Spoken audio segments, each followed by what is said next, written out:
maupay nga adlaw kasi ko burunganon kada updi nga hawak niyo makadto kita kan mano sino inihiya in beneficiary ang dukwag agrikultura aton pangungumustahan ang iya bangusan kada.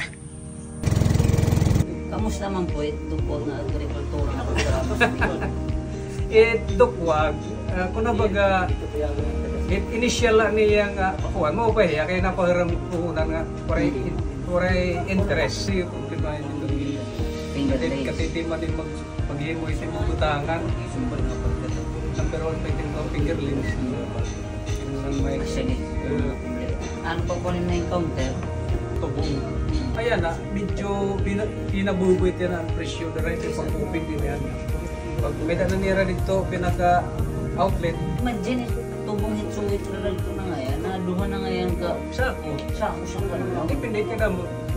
Ito, asset ka ng 5,000. Ito Christian 5,000. Asset ito yung pinakatama nga tubong. Basta na rin sa kasako pa na punso. Doon kasako sa kanila. Di ka ngayon, day 1, nga dahil itong pag-harvest itim, at least may 150 sacks. Rough lang nga estimate. Itong 5,000 nga isda, direct maubushin 200,000 itim expenses. Expenses. It feeds like it fingerlings. Fingerlings, it feeds. Fish pen. Tapos kinaruan lang nga ito nga puso. Mga pinakadapit dada din mga 275,000. Bisa udah. May primero di ba? Mahal ang kapalit kay waray man.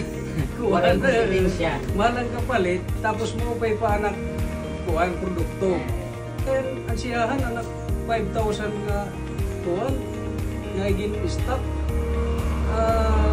Mga kuhan na kay inibanang kuhan 30% anak ka ng construction. Inabot pa anak tubuhin mga 87,000 sugay.